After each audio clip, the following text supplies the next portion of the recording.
In mid-April 2023, I moved down the KZN coast, travelling about 20 kilometres to Umtentweni Caravan Park. The interior of South Africa is freezing cold in winter, so I'm spending the winter months on the south coast, next to the Indian Ocean, which is a much warmer part of the country. In about October 2023, I'll head north to spend a year or so in the northeast of South Africa, and then move into other African countries like Botswana, Malawi, Zambia, Kenya, Tanzania, and who knows where else. My site was quite large with a nice mixture of shade and sunshine. The rates in winter 23 were 2,000 Rand per month for single people, and that's retired people I believe, like me, and 2,500 Rand for two retired people. You have to pay extra for electricity, which you buy and enter a code onto a number pad. This raises the price by around 500 Rand a month in 2023. The way Eskom increases their prices, who knows what electricity will cost in 5 years' time. I wish caravan park owners would wise up and install solar systems. It would save them a lot of money, and it would save us campers a lot of money too. And the caravan parks would be very well attended through the off seasons, so everybody will be happy. The days here are lovely and warm in winter, shorts and t-shirt weather. When the sun goes down though, you have to go off and fetch some warmer clothing. It gets cold pretty quickly, or cool I should say. The nights are quite cool, and that's great for sleeping. There are very few mosquitoes and other bugs around in winter, so that's also very, very nice. The caravan park is very safe. It has an electric gate and is surrounded by high fencing. I didn't see or hear anything that might alarm me. I didn't see any snakes or spiders, and I didn't hear of any alarm signals from other caravanners.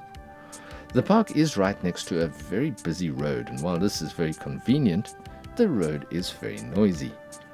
There's a petrol station right next door, and the little shop at the gas station is very useful to pop into for milk or bread or some other item that you may have run out of.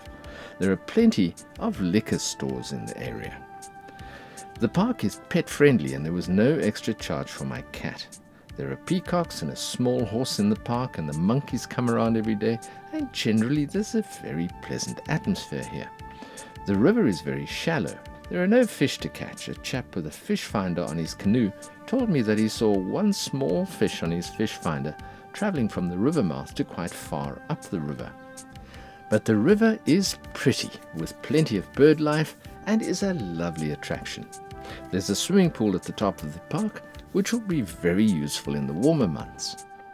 The beach is about 2 kilometres down the road, or about 800 metres down the river if you want to go by canoe. Canoes are available to monthly caravanners at no charge from the caravan park, which is very, very nice. It's an okay little beach with a rundown little shop to buy some chips or an ice cream if the machine's working, which it doesn't happen very often, and some very nice little rock pools to paddle in. The caravan park sites are generally flat and shaded, with the usual caravan connections for electricity and water close to each site. The water here is drinkable from the tap, and my 30-metre electricity cord reached the distribution box easily. The ablutions here are not good. They're old and they're dark, and they're in need of an urgent upgrade. This brings the rating of the park down considerably. There is a laundry with 3 washing machines and some tumble dryers, but once again the machines are old and rusty, and the laundry room is awful, in very bad condition. A load of washing costs 30 Rand on a self-service basis. There's a small play area for children and a boma and braai area for communal barbecues, both of which are close to the river. Television reception on my site was not good due to trees blocking the signal, and I had to run the cable to my DSTV dish through the hedge and put the dish in an open area next door, and then it worked perfectly. Internet reception is excellent throughout the park. There is no Wi-Fi supplied by the park. The park is quite protected from the wind. I did have 2 nights of strong winds which buffeted the tent and caravan, but there was no damage. I often wonder about a tree or a large branch blowing down and landing on my car, or on my caravan, who would be liable to get the whole thing fixed. But so far in 4 years of living in the caravan, nothing has gone badly wrong. There's a very nice spa about 2 kilometers away, and the town of Port Shepstone is 5 kilometers away. I generally enjoyed my stay at Umtentweni Caravan Park.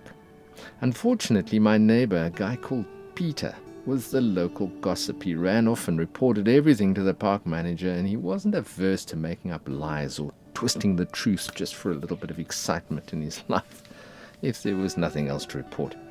You occasionally get this sort of idiot in caravan parks, and it reflects very badly on the park and also on one's memory of the stay there. When I was there, this caravan park felt a bit like an old-age home for the poor, and that's not where I want to be. My rating for this park is 5 out of 10. If the ablutions and laundry were upgraded and the gossiping idiot wasn't there anymore, my rating would go up to about a 7 out of 10. It's really not a bad place. But at this moment, there's a lot of improvement to be made.